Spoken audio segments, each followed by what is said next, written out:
Here we are in downtown Oakland, and we're crazy to be in downtown Oakland, I'm sure, but this building here is where Creedence Clearwater Revival recorded all of their music for release at Fantasy Records. This is the former Fantasy Records. This is where John Fogerty, Tom Fogerty, Doug Clifford, and Stu Cook would report on a regular basis, record their music, and be produced by the one and only Saul Zaentz. Of course, we all know about Saul Zaentz. We won't talk about him too much. But I'm here to follow the history of Tom and John Fogerty as he progresses through history with his bandmates, the Creedence Clearwater Revival. That is Fantasy Records' old headquarters right here. It's definitely not Fantasy Records anymore, but this is where they would record, right in that building there. Mass Factor Media is called now. That's it. Now, along this street, if we go toward Peralta, you're going to find a couple of interesting photos. So, Peralta Avenue. We're going to go to the corner of Hollis and Peralta. On the way there, we're going to stop off at one of the places that was used as a photo shoot for one of their album covers. Now, the CCR went down this street. This street. It's this way. Creedence Clearwater Revival went down this street to do a photo shoot for the cover of Willie and the Poor Boys. As we're heading down to Peralta in the corner of Hollis and Peralta, where the Duck Key Market once stood. Now, pretty soon we should be coming up on the Peralta Triangle, what I like to call Peralta Triangle. And you can actually see the shape of the building that is used in the background. Okay, there's the corner. There's the corner right here. This is the corner Willie and the Poor Boys was shot. This very corner right here. We have to wait for the light, but this is the corner, folks. This is where the famous Duck Key Market was. This is the famous Duck Key Market location. This is where Creedence Clearwater Revival stood to take photo shoots of the cover for Willie and the Poor Boys. They took many photos, but only one was used in this very corner. So, technically, we have just reached down on the corner.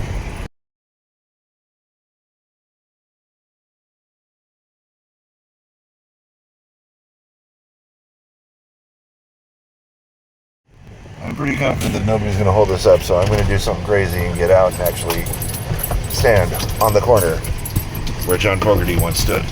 So my cameraman will stay in the vehicle.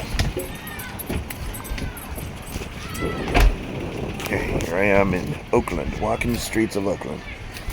You hear them kids in the background. There's a playground nearby. This is the spot. That's the Duck Key Market. And I am standing in the exact spot where John Fogerty stood to take that picture on the album cover. This is the pole that you will see on the album cover. There was a sign up there that said Duck Key Market. Over here, right across the street from us, is the back cover shoot. So we're going to pull up right over here. Yep, there's the top of the roof. So the gang was all in front of that area that's right behind us. And you could see that triangular shaped roof in the background. And it's still an empty triangle. This is the Peralta Triangle. What I like to call Peralta Triangle. That is about the shot of where Creedence Clearwater Revival snapped the picture for the back cover. And notice the triangular shaped on the roof. just note the triangle shape on the roof there, and you will have the back cover. All you need to do is put the guys in that triangle, just messing around, just, you know, one day recording at Fantasy Records, and then they just walked down to Duck Key Market. Now, John Fogerty never went shopping at the Duck Key Market until one day when he needed cigarettes, and he stopped in. And this was after the album was released. So John Fogerty stopped in for some cigarettes, and the owner of Duck Key Market, which is that building I'm pointing at right now, pulled down the album cover because she had it hung up in the store, looked at the album cover, looked at John Fogerty, and said, "Oh my God, you're the singer." That was the only time John Fogerty ever set foot in the Duck Key Market, which was right there on the corner. Down on the corner, out in the street, Willie and the Poor Boys are playing. Bring a nickel, tap your feet. Well, I did have a nickel. I was going to lay it down. I didn't think about it at the time, but hey, it's the thought that counts, folks. And this corner was also, now just a little bit of Creedence Clearwater Revival trivia for you, but that corner there, while they were waiting for the photographer to come do the album cover, they recorded a live song and stuck it on the album, and they called it the Poor Boy Shuffle, where it is the band performing a jug band tune with John Fogerty on harmonica. You had Doug Clifford on the washboard, you had Stu Cook on the bass, and you had Tom Fogerty on the acoustic guitar. They were playing what came to be the Poor Boy Shuffle on that very corner, right over there. And they were doing that while they were waiting for the photographer. They were waiting for 3 hours for the photographer to find them. And when they finally found them, they snapped the picture, then they went over to the triangle, which is right over here, snapped the picture of the back cover, and then walked right back to Fantasy Records, which is behind us. This little bit of information. Is it a good view if you stick it out the sunroof? Oh, yeah, there you go. Perfect. Okay. So there it is. Now compare this to the album cover, the back cover, and that is exactly where they were. Right there. Okay. So now that we've shown you Willie and the Poor Boys, we're going to go back to...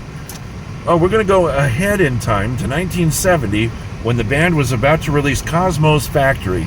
And there's a building that's right in Berkeley, which is not too far from here, where they recorded the album Cosmo's Factory. We are going to 1230 5th Street, Berkeley. So this concludes our time here in Oakland. Hope you enjoyed this video. We are on our way to Berkeley. This is the front entrance to where Creedence Clearwater Revival recorded their album Cosmo's Factory. We are standing in front of 1230 5th Street in Berkeley, California, not too far away from where Fantasy Records was. Now, when Creedence Clearwater Revival would ever use a recording studio to record an album, they would call it a factory. And Cosmo was the nickname of Doug Clifford, the drummer. There you have Cosmo's Factory. And right inside those doors, right inside here, Creedence Clearwater Revival recorded the album Cosmo's Factory. Right through here, 1230 5th Street in Berkeley. Look at that. Now it's a Seasonal Visions International, but it's for lease. So I don't think Seasons Visions International is still there. But right through there, right inside there, this is where Creedence would come to record Cosmo's Factory. So right through here, you can even park a car in here. Right through this door here, they would drive up, open this door, park their car, and then go all the way to the back where the storage compartments are. There's 2 storage rooms. I can't get in there right now, but you can see the lights are on. I can't get in there right now, but I can't show you the inside of it. But all the way in the back are two little tiny rooms.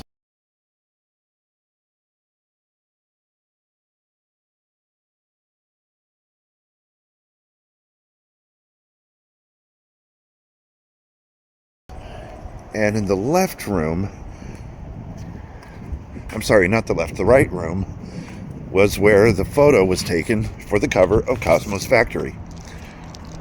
We're now walking back to the van to give you a further shot of the building. And right there is where John Fogerty, Tom Fogerty, Doug Clifford, aka Cosmo, and Stu Cook would enter that building for some long, grueling recording sessions that would end up to be Cosmo's Factory, released in 1970 by Fantasy Records.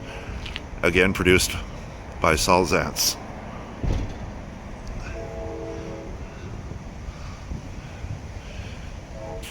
Man. And you know right where Cosmo's Factory is when you see the North Face headquarters right next door. Of course, this wasn't the North Face headquarters back then in 1970. This was just another building. But this is where the North Face headquarters is located. It's also in Berkeley University, where Steve Jobs and Steve Wozniak from Apple would be in university. They went to college here. And then look at that building over there. You see that rusted out building over there? I want to say something like that was used as a photo shoot for the back cover of their album Pendulum in 1971.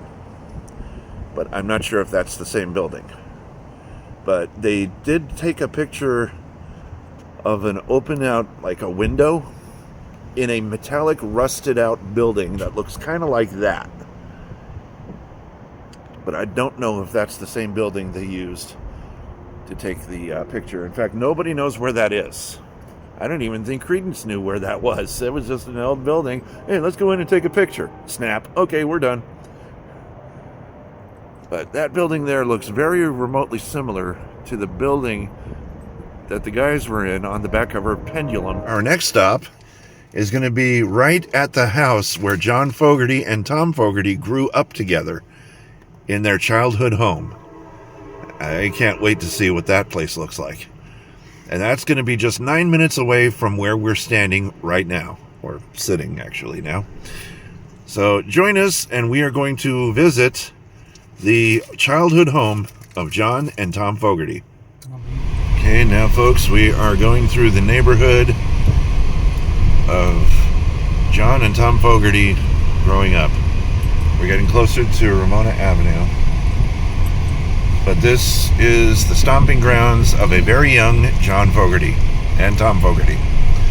While we're on our way to the Fogerty house, the old Fogerty house, I'd like to mention the origin of the name Creedence Clearwater Revival. A lot of people don't know what came about from the name of their group. Well, the name Creedence came from a very young childhood friend of Tom Fogerty's, who is named Creedence. Creedence, if I can remember the last name, it was something like Dunball,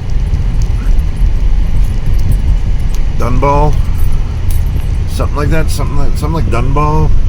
I think it was Creedence Dunball, if I remember right. And they decided to take his first name, add an extra E in it, call themselves Creedence with 2 E's. The name Clearwater came from an ad for Olympia Beer, from the land of clear blue waters, Clearwater. And then Revival because of the style of music sung at a church in the form of a revival. So there you have Creedence Clearwater Revival. And coining the phrase swamp rock because it had a Cajun feel to it. Nice swampy bluesy rock and roll type of thing kind of fused together. And they would sing about swamps and marshes and bayous. And hence, swamp rock was invented. The only people who utilized that was Creedence Clearwater Revival. They were the only ones who cornered the market in Swamp Rock. There may have been some other groups that kind of followed in their footsteps a bit. We don't know, though, because they're very obscure artists, of course. But Creedence Clearwater Revival made it into an explosion in the 60s. They came out with their debut album in 1968. Nobody knows quite where that first album cover was shot, but I'm looking at these trees over here, and I'm thinking maybe they might have shot it in something like this. Like a close-up of... Because they were, in the front cover, they were all hanging on a very low tree, surrounded by other trees. So it could have been around here where they shot their first album cover, but again, nobody knows where it was shot.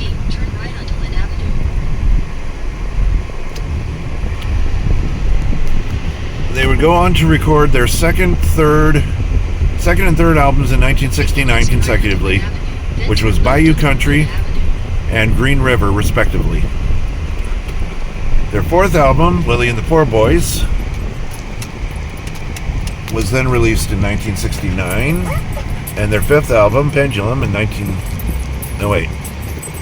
Cosmos Factory, which was released in 1970. I knew I was missing one. And then Pendulum and Mardi Gras with their final album in 1972 after the disbandment of Tom Fogerty. We are now coming up on John Fogerty's childhood home.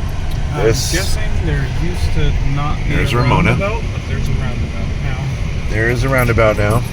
The roundabout is fairly recent. This is the old neighborhood of John Fogerty. And his address is 226 Ramona Avenue in El Cerrito, California. Okay, now folks, if you do come out to see John Fogerty's childhood home, please be respectful of the people living here. They may or may not know what kind of house they got, but this was where John Fogerty grew up. This kind of rundown home over here. It is kind of run down over the years, but I bet it looks exactly the same as it did when he grew up. Look, they still got old curtains in the window. They may have preserved this house just for the fact that John Fogerty and Tom Fogerty grew up in this house. But this is where John and Tom would live with their parents. Keep the camera to the center. Oh, good idea. With that. The tree's a little in the way. Yeah, it is, but you can see a good shot of the house up there. But that is the childhood home of John and Tom Fogerty. So if you do decide to come see it, folks, remember, please be respectful of the neighbors and the people occupying this house.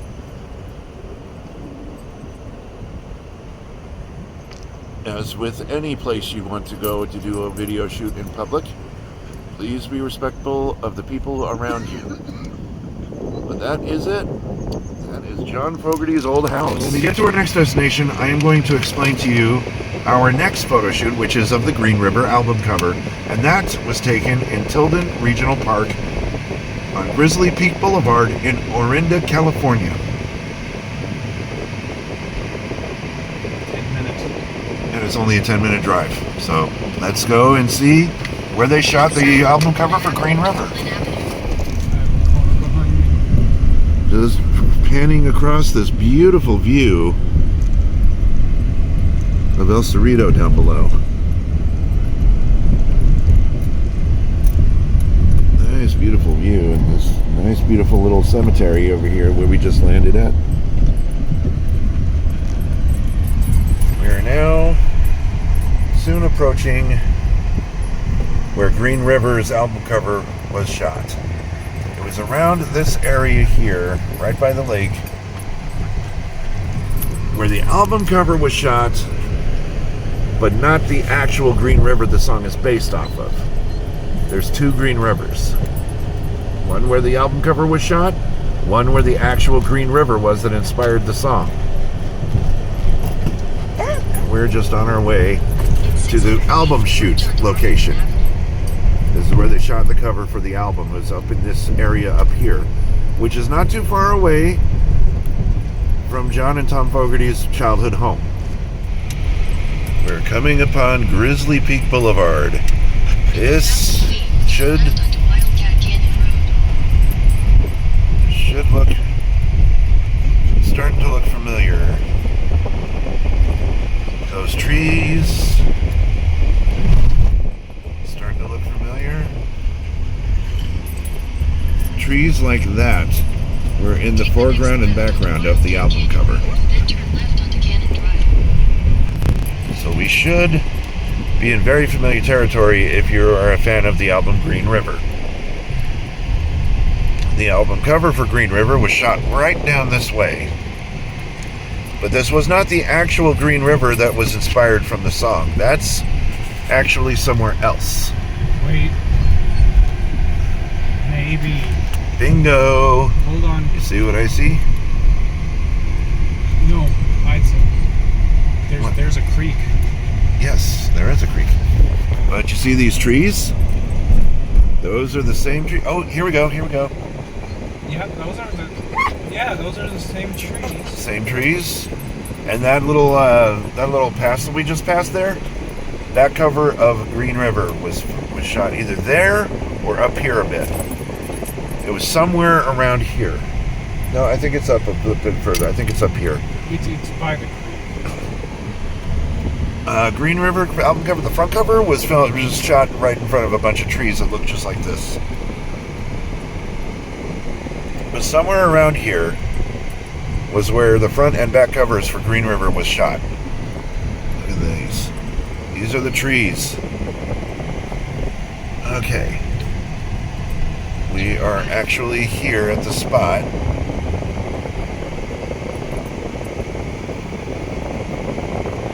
Let's get a look around and see this area here, because somewhere around here was the front cover for Green River, and I'm thinking it may have been down there.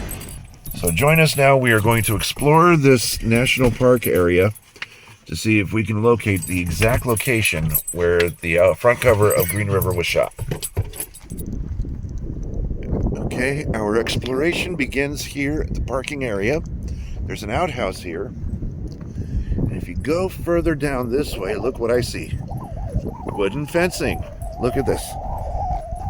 This could be the back cover of Green River as we know it. This could be it. Or that could be it. Well, I'm just gonna be...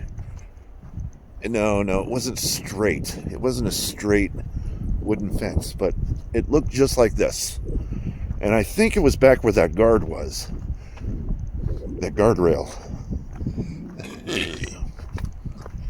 And as you can see, it was a wooden fence just like this that the band was sitting on. Now, I'm thinking the Green River album cover must have been shot here somewhere. Let's look at the trees. These are the same trees that were in that shot.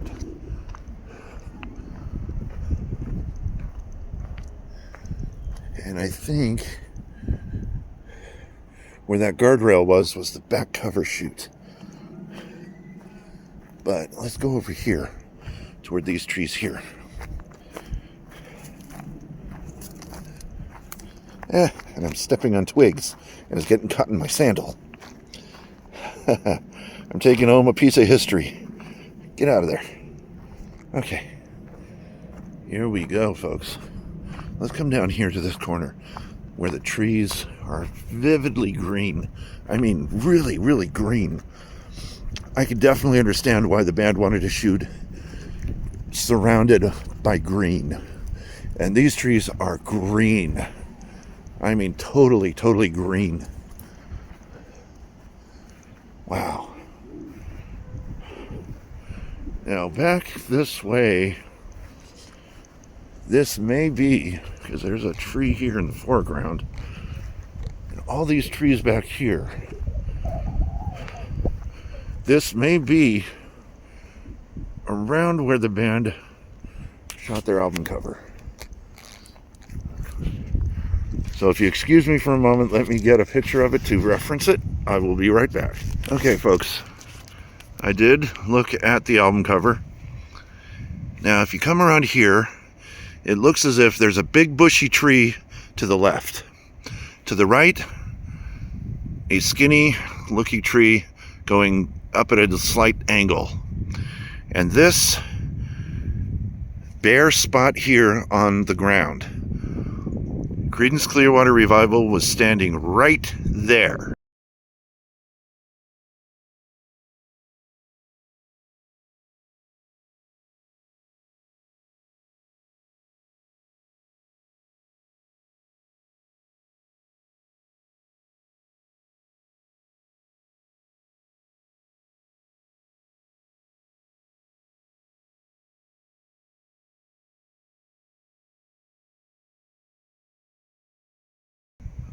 I would show you exactly where John Fogerty was standing with his guitar.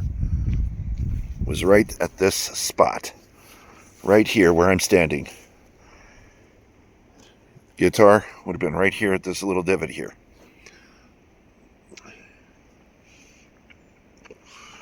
So, instead of going to the actual Green River, which is up in near Winters, they decided to, let's just go around the neighborhood, take a picture of something lush and green, and we'll call it Green River. Well, that's what ended up happening because they didn't want to travel all the way to Winters just to take a picture of the album cover for Green River. So what did they do? They just went through the back roads of the neighborhood until they reached this park. And it is this park where all the pictures for Green River for the album cover was taken. On the original album cover, there's a big bushy green type of tree that looks like it's in layers, 1, 2, 3. On the right is the skinny tree going up at an angle. The band was standing right where I'm standing. John Fogerty was standing right here, right where I'm standing, with his guitar. The other bandmates were back here. And this is the famous Green River photo shoot. Take it all in, folks. This was it. And as you can see, I'm going to put up the album cover, it'll match right up. Notice the big bushy tree over here and the skinny tree right over here. Those are our two main points to look out for. And if you notice, this is the only spot within this whole park that has lush green this color. Now, as I said, the band went with this scene particularly because of how green these leaves are in comparison to the other trees that you see that are darker green, like the evergreen trees, the pine trees. These trees here, they're dark green. They didn't want dark green, they wanted green. And this was the greenest spot they could find. So, welcome to the photo shoot for the album cover for Green River. I have found what I was looking for the front cover. Now the back cover, when we came in, we saw a guardrail. That may have been a wooden fence back in 1970 or 1969 when the album cover was shot. Back in 1969, that could have been a wooden fence because it was a curve. It went around a curve. And that guardrail we saw was probably where that back cover was shot. But this is it. This is it right here. Now there's a sign over here. I doubt it's going to say anything about Green River. Nope, it's going to talk about not feeding the animals because there's still wildlife that live here.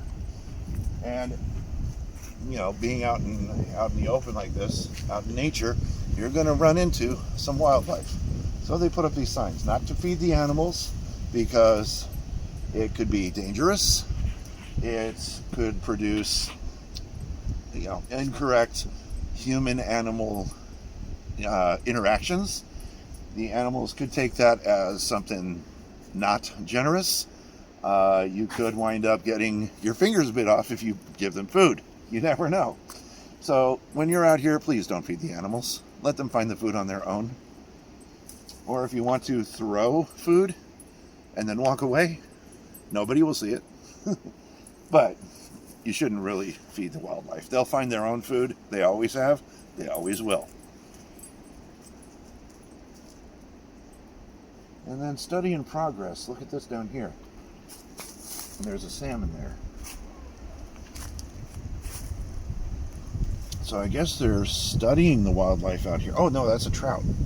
That's a trout. It's always hard to tell. That looks like this. That looks like a salmon. No, that's a trout. Okay, so Trout Unlimited are doing some studies for some fish in the creek. Nice. Very nice. But yeah, I noticed this particular area stood out to me from the distance, and I came to get a closer look of it, and I knew right away this is the area the band was here, right here.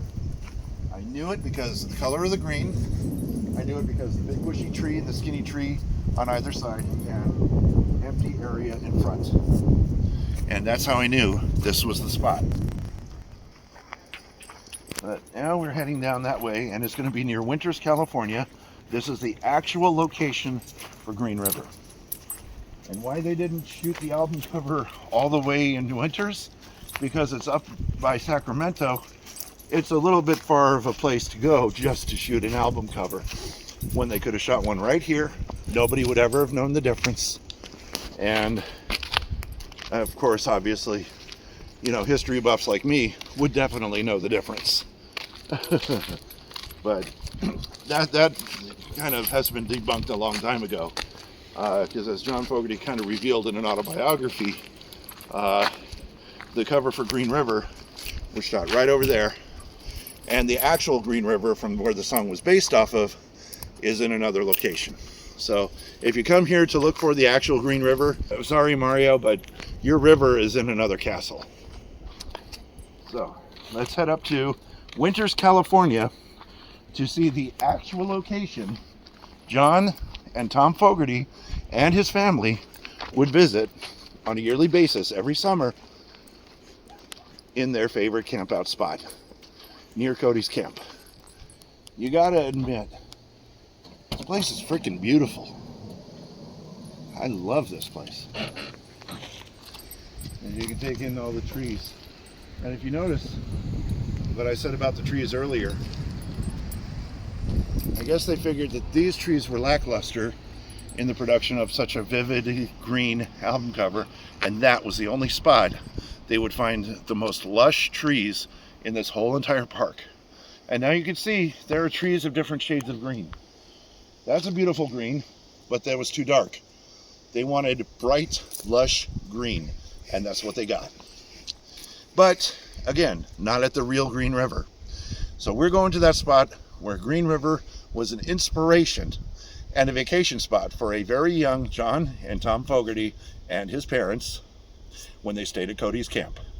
So we're heading back. Hopefully I can get a better shot of where that guardrail was, to where the band was sitting on the back cover of Green River. And it's just a wooden fence that was, well, it was a wooden fence in 1969. But keep an eye out for that guardrail, because that's where that wooden fence was. They put up that wooden fence, of course, to prevent cars from veering off the road from taking such a sharp turn. Hence why they changed it into a guardrail later. No, it's going to be over this side. Okay, so here's the sharp turn, and there's the guardrail. There it is. That area right there looks like the location where the band was sitting.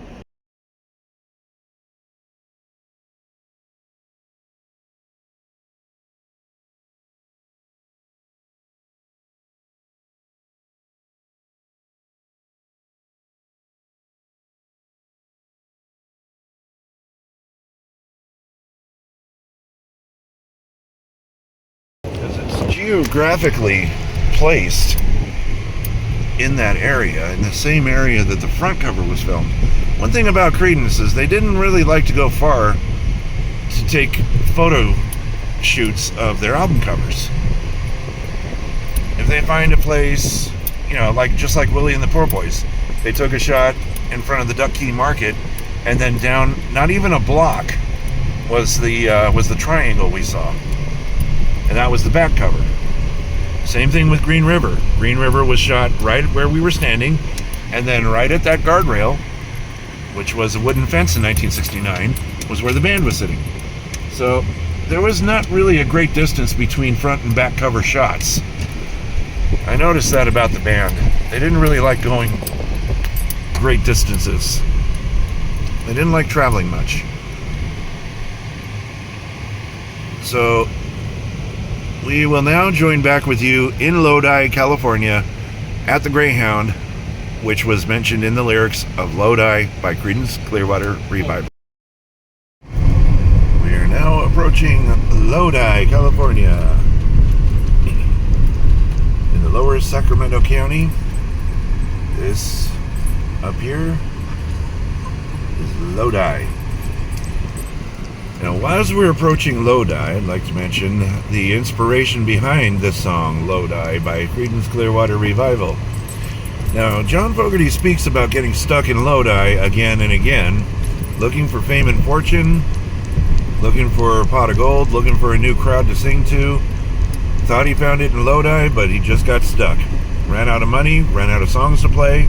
Oh Lord, stuck in Lodi again. Well, John Fogerty never even set foot on Lodi, California.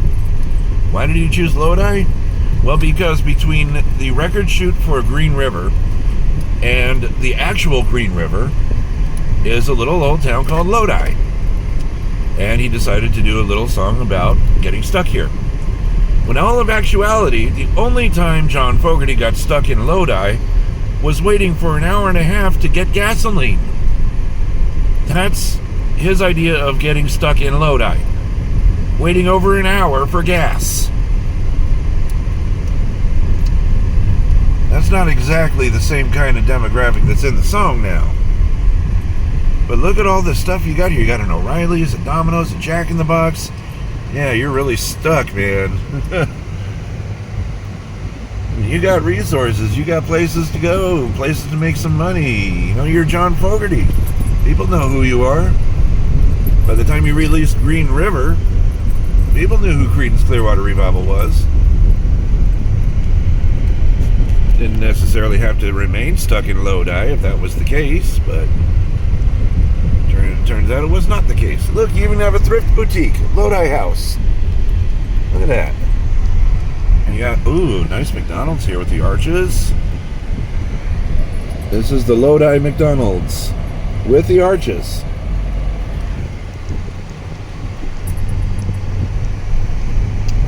Now we're looking for the Greyhound station. Because this, and then we're actually on top of it almost. We're almost there. To mention the Greyhound station, you remember in the lyrics, Lodi, rode in on a Greyhound, I'd be walking down if I go. Well, we're going to see that Greyhound station that he would have gotten to, where he would have been walking down if he went. Somewhere around is the archway that says welcome to Lodi. There was an arch over the entrance to the city.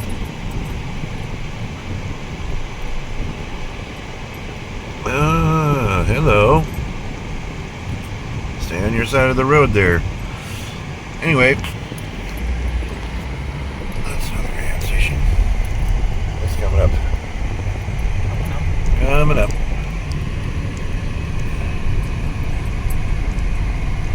Oh, look at this. Idle Beer Works. And what is idle backwards? Lodi. That's pretty creative. This is the Greyhound station. I guess technically. I'll just turn it. Yeah. Oh, that's a one-way. Turn left onto South Sacramento Street, then your destination. There's the clock.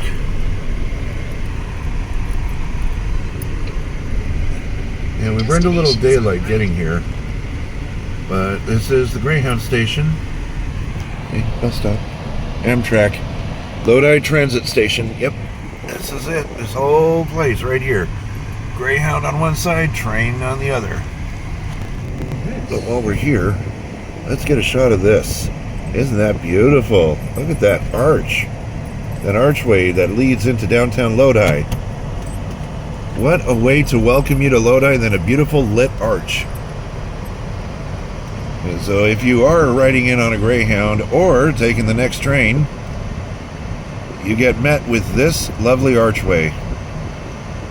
Lodi, California.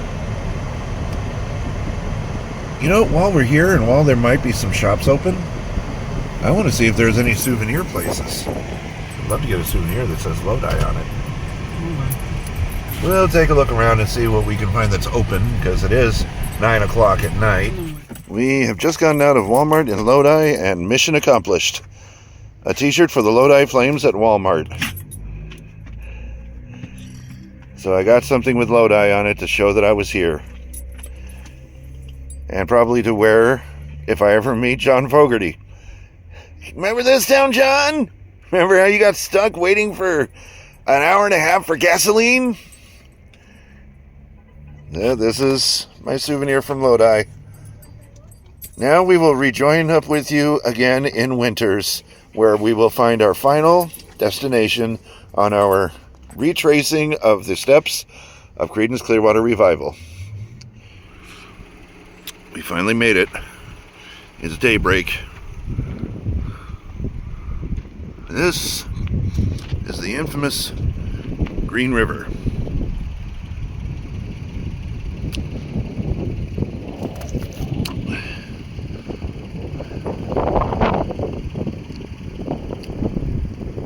Now, in midsummer, or late summer, the algae buildup inside the water gives it the impression of the water being green, hence the name Green River.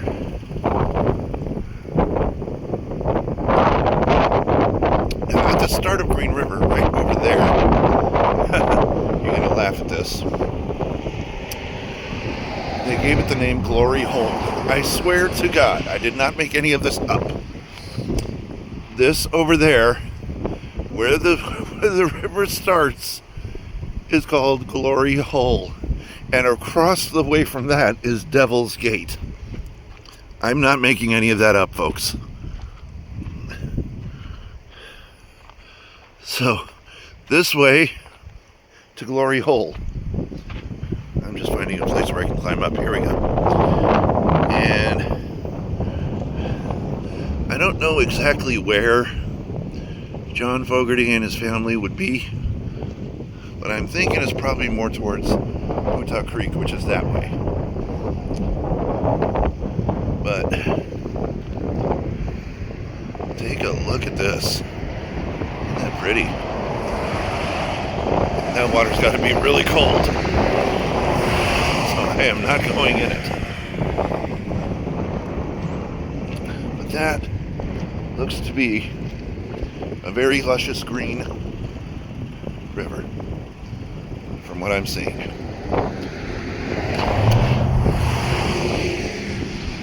So join me now as we turn back and go on to Utah Creek, and where the infamous Cody's camp would have been located.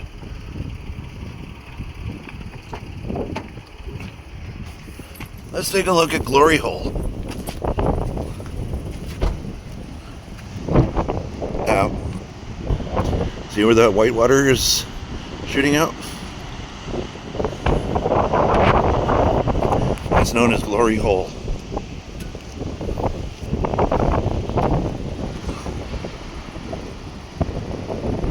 Right across from Devil's Gate.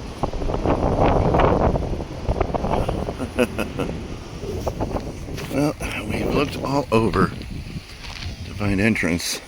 We found the entrance, but it's for members only, not for visitors or guests. So apparently Canyon Creek Resort is full of memberships and club members and lodge members and stuff like that. This is where you register. That is a camp Could that be Cody's camp? Further shot of it. Better shot. Could that be Cody's camp? There's some trees up there. According to the line in the song Green River, up in Cody's camp I spent my days wondering if my rope's still hanging from the tree. That came from John Fogerty putting a tire swing up in one of the trees, and I guess it stayed there for a while, and so he would come back to it every year and play on it. That could be Cody's camp, but we don't know. Only John Fogerty knows. And here we are, Utah Creek, public access. And while we're here, take heed of all the snakes you're going to meet while you're down here. Although it might be too cold for snakes to come out now, but this will help you identify certain snakes that you might find. Gopher snake might be the more common one. King snake, not so common. And western rattlesnake, which is not poisonous, they're venomous. There's a difference between poisonous and venomous, folks. Let me just clarify right now. Poisonous, look, somebody said venom. Yeah, thank you. They knew. Poisonous means you can't touch them because you'll get their poison on your hands. Such cases are certain amphibians, frogs, for example. Some frogs are known to be poisonous. If you handle them and then eat food, you can die. Venomous means that they carry venom in sacs placed in their fangs or behind their fangs. The western rattlesnake is venomous.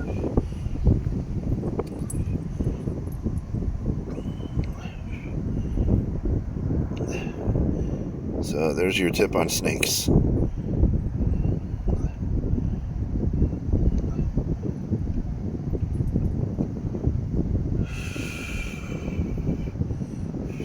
So king snakes and gopher snakes are non-venomous. The western rattlesnake, of course, venomous, not poisonous. After the sun sets, these are some of the wild animals you'll find. Owls, bats, wolves, coyotes, possums, deer, raccoons.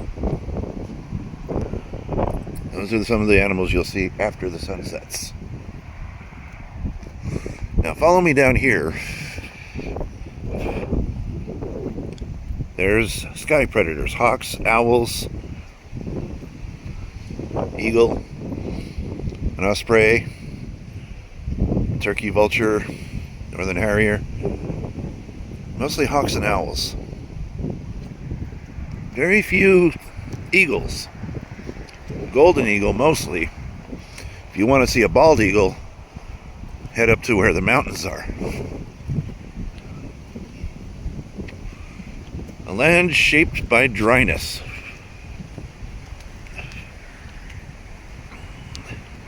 So the hills behind us were shaped by dryness. The creek, however, is shaped by wetness. I think that's obvious.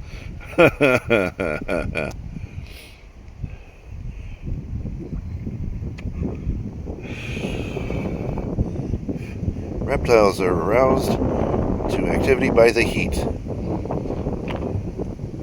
I did see quite a few tiny burrows in the ground. Could be where rodents live. Oh yes, and ticks. Be careful about ticks. They point out everything here. Yes, ticks do love wooded areas. And look what I found over here. Wondering if my rope's still hanging from the tree. But that was in reference to a tire swing, not an actual rope that you can hold on to when you jump into the water. But we came upon a rope nonetheless. Yes, John Fogerty, your rope is still hanging to the tree. But it's not a tire swing. But here we are at Putah Creek.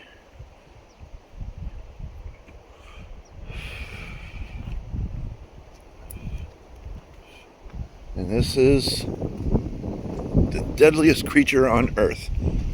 Really now. Oh, and I found a dime. Look at that.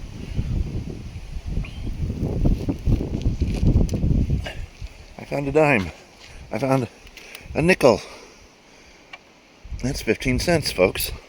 I found 15 cents. I'm a rich man. Okay. What is this? Mosquitoes. Mosquitoes can be deadly. They carry diseases. They can transmit diseases from one person to another. But this is Putah Creek. The only thing that I'm devoid of is a flat rock. Once again, referencing Green River. Pick up a flat rock, skip it across Green River. That's what I'm looking for. I'm looking for a flat rock. Because I have to do that while I'm here. Otherwise, I won't enjoy myself to the fullest extent of the song lyric from Green River. No, I'm not going to go swimming in that. It's 7 in the morning. It's windy. It's cold. I'm wearing a sweater. I am not getting in that water. Because that water ought to be pretty damn cold. But could this be the spot where John Fogerty, Tom Fogerty, and his family would visit and swim in the summer when they came to Green River, aka Putah Creek? Could this be the spot where they once had fun? Could that be John Fogerty's rope hanging from the tree? The world may never know. Only one man would know this: Tom or John Fogerty. Tom is dead. John Fogerty is the only man alive who could answer my questions. And where is he at now? California.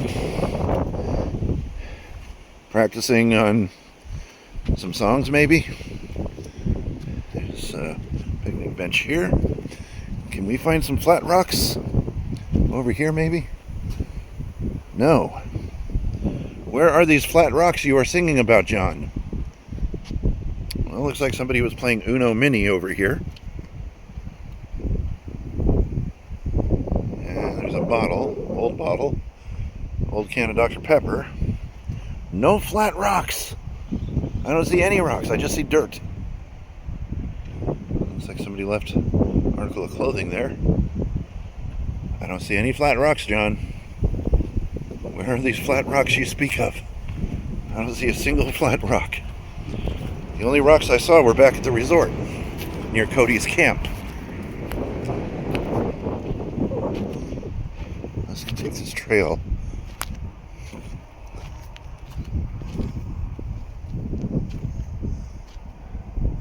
Nope, don't see any rocks up here. Don't see any flat rocks. Only rocks I see are these big ones. Right here.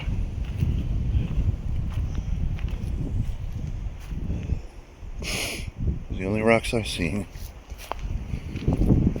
And these rocks are a little too big to pick up and skip across Green River, so I won't be doing that with these rocks, that's for sure.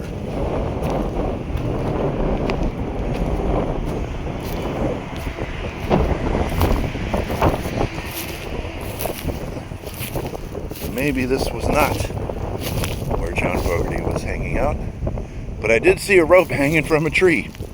It might have not been the rope, but a rope nonetheless. So I feel accomplished on this trip.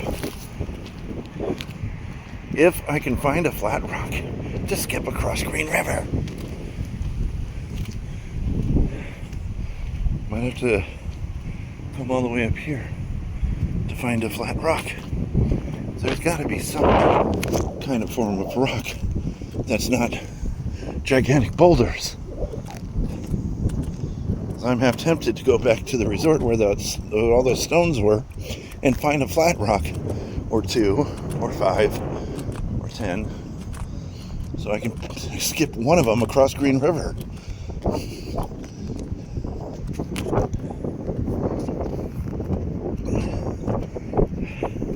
I'm not finding any rocks though, folks. But look over here. There's a whole bunch of stones right here on the roadside.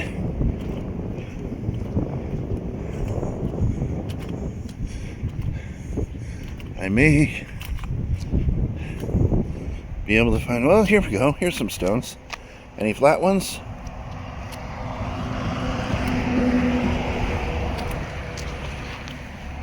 There's a flat one. And there's a little flat one. Alright.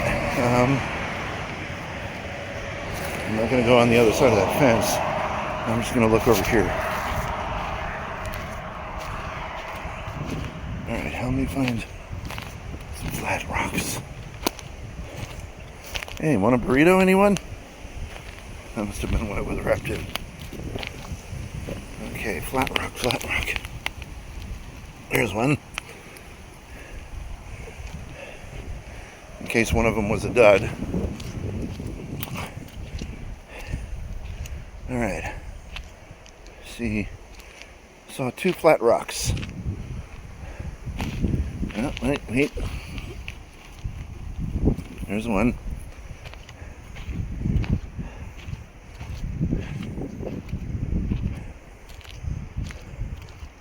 And I guess you find more. Let's see. There's the trail where it begins. Careful of the big rocks. Snakes like to live under rocks, especially venomous.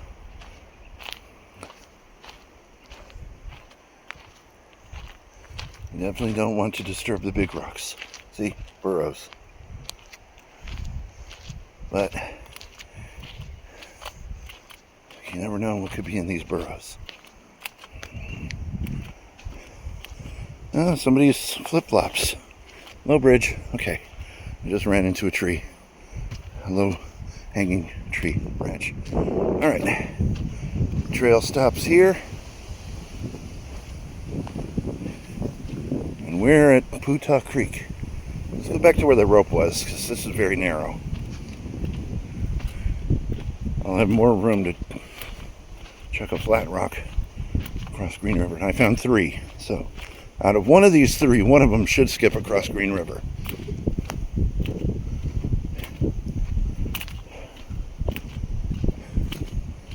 Just following the trail. I guess it's a good idea to get this out of the way in the early morning when it's cool. You don't have to run the risk of running into venomous reptiles, i.e. rattlesnakes.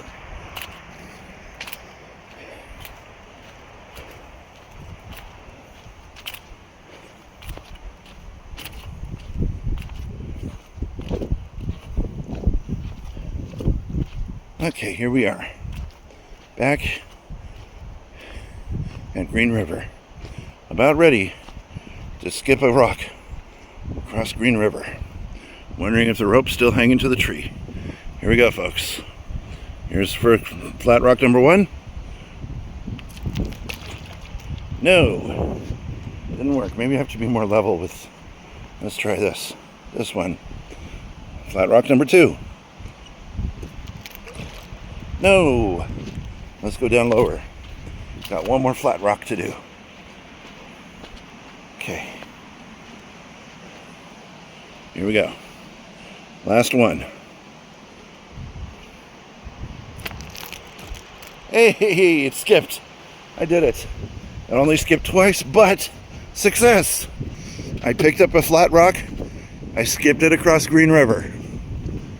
Now I feel accomplished, ladies and gentlemen. I'm living the dream of John Fogerty. Let's check out the healthy creek on our way back to the van.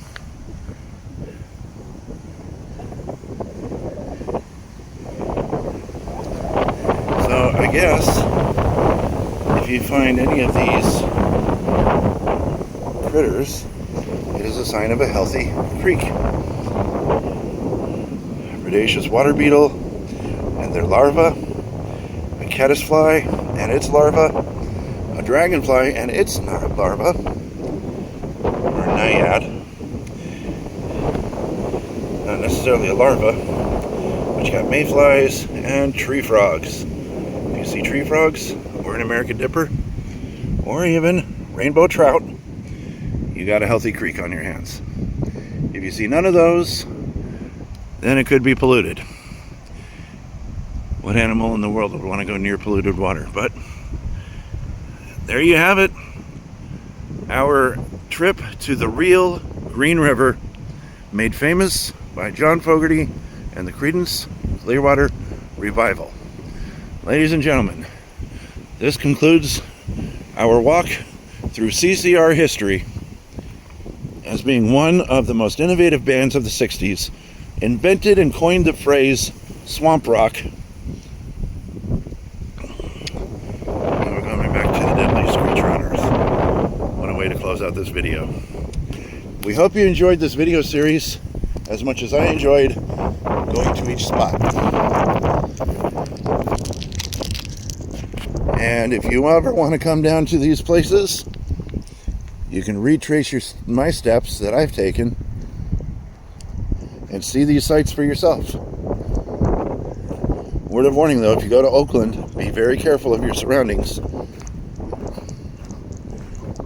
It's not a very good place. Hey, did I find another flat rock? Yes, I did, folks. I found a flat rock. And I'm going to do it one more time, just for old time's sake.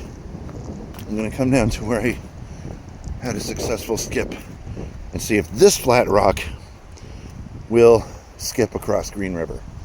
All right, I'm going to come down low. Okay, here we go, as low as I can get. Here we go, folks. Pick up a flat rock, skip it across Green River. Oh, and it was a fail. It was a fail. So you got to be low enough where you catch the water and it just skims the water, just skims the top of the water all the way across. But I got two in. I got two skips. I'm accomplished anyway. I tried, folks.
Lake Solano County Park.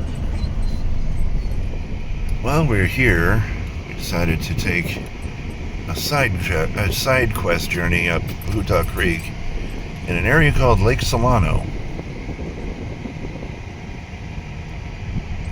So we are now on a touring path where we have to stay in the vehicle and just drive down the trail and then around and back up again. And we can see all the sights. Now they say don't get out of the vehicle yet. There's picnic tables here. More for the Campers. People who are actually camping. If we're just sightseeing, then yeah, no need to get out of the vehicle. Just shoot all your footage here.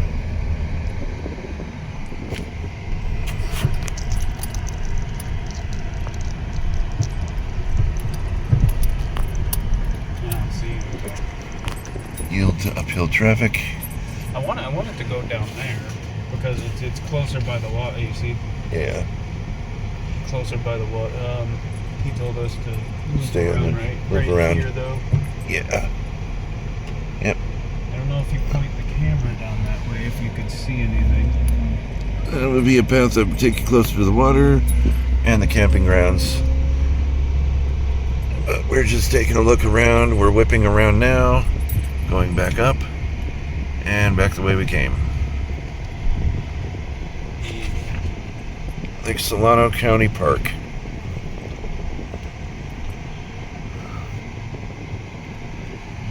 Yep, that was our quick little tour.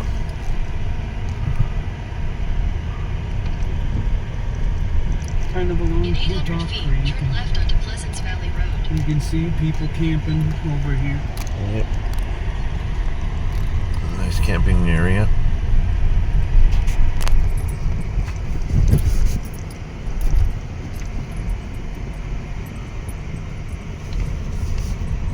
A little silo coming up. Got your hookups and whatnot. You can see at each spot for RVs. You got your water and whatnot. Electrical.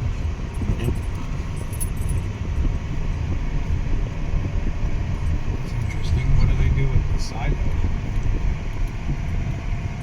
I'm not sure.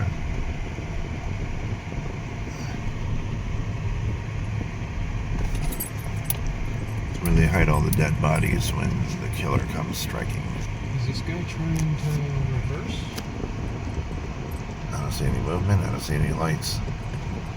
He's parked. Oh, now I see lights.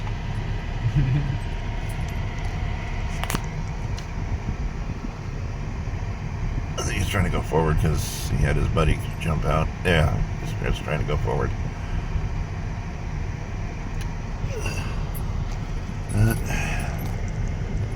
Silo. Not sure why. There's a silo there.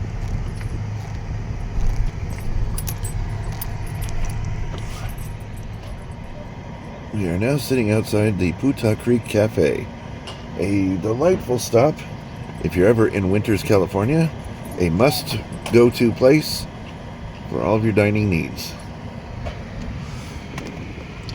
And while you're here, don't forget to visit the chiropractor. It's just right next door. Look at the size of those cookies. Peanut butter, oatmeal apricot, snickerdoodles, chocolate chip. That is not your cookie. Put the cookie down. Look at these cookies in comparison to the size of my hand. These are some big cookies. Big cookies. Big cookie, big table. And they got their syrup here. The size of this table. I can't get it into full frame. Look at the table in comparison to Kiba here. That's a big table. Right up against the brick wall. And there's the main dining area. Ceiling fans going, but there's no ceiling fans on this side. Just lights. There you go. The drink list. Cocktail menu. And here is their menu. It's the same thing that I saw online. thinking that one. There you go. Yum.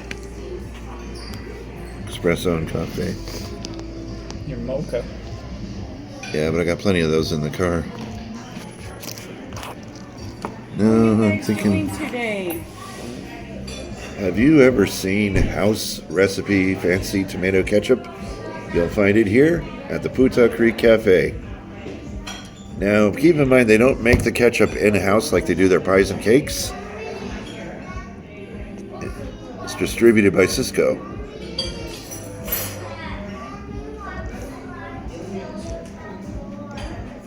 But it looks fancy. I won't deny that. The label makes it look very fancy. But we'll see how well it tastes when you dump it over some home fries. And is that syrup really maple syrup? The world may never know. Well, it's got a good thickness to it. Is there a label on it, or is it just a plain craft? Yeah, it's a plain craft. No label. No label. I gotta try a little. Oh, could be.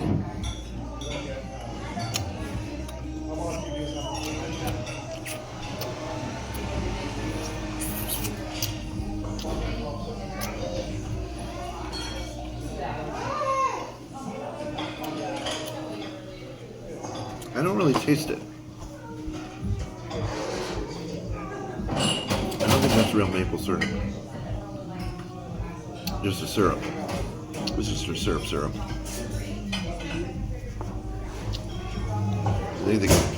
I think they keep the good stuff in the back kitchen. Because there's no way that you can tell me that they put all the good old maple syrup on every table. No, they keep the good stuff in the kitchen. But they give you the good ketchup. Anyway, we are waiting for our breakfast here at the Puta Creek Cafe, a must-go-to place if you're ever visiting Puta Creek. So splurge a little, get yourself a breakfast early in the morning, then head on over to the creek, play until your heart's content, camp if you want to. By the next day, go back home to your regular, scheduled humdrum lives. But while you're here, you might as well treat yourself like a king. I'm not sure what else to do around this small town, or if they have any other kind of little shops or knick-knack type places, or thrift stores, or antique stores. But I guess we'll just Definitely look around. take a little cruise before we head back home. We got time. We got all day Monday to get from here to Hillsboro, and we should easily be able to make that trip, no problem. But we're just waiting for our breakfast now. We'll show you the results when they lay them down. And there's the breakfast: the home fries with peppers. I'm going to avoid the peppers because I don't like peppers. There's the sausage, biscuits, and gravy. Sausage, gravy, and biscuits. The 2 eggs over easy, and my 2 sausage patties. Look how dinky those are, but they are made in-house. I don't know, there might be something to it. Look at that. There's the chorizo omelet scrambled. Puta Creek Scramble. Puta Creek scramble, and you can see the shredded tortilla chips strips on top. It's got chorizo in there. It's got egg scrambled. There's the home fries. There's the salsa, and the side of avocado. They, to my understanding, when we were looking at it, this is in-house, homemade. Yeah, it looks homemade. Here at the Puta Creek Cafe, they have 2 different menus. They have a weekday menu and a weekend/holiday menu.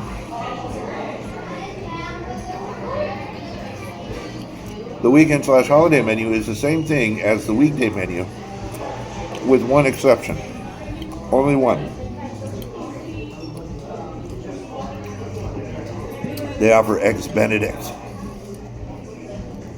That's the only difference. Eggs Benedict. Everything else is the same. So, if you come here on a weekend, you can get Eggs Benedict. A great breakfast from start to finish. Absolutely fantastic. Worth the money. It was really worth the money. Delicious.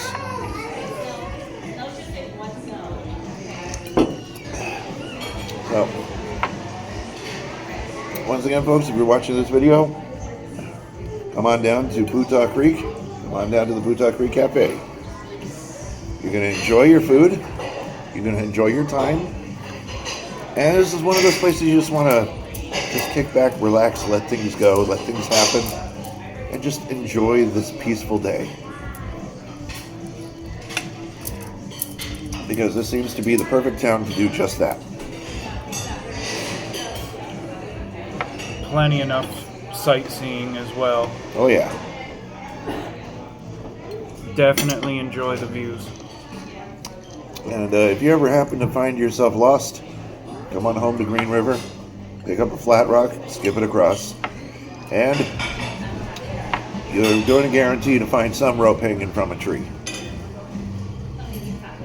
Old Cody Jr. might not be there no more, but you can still find Cody's camp floating around the campsites area.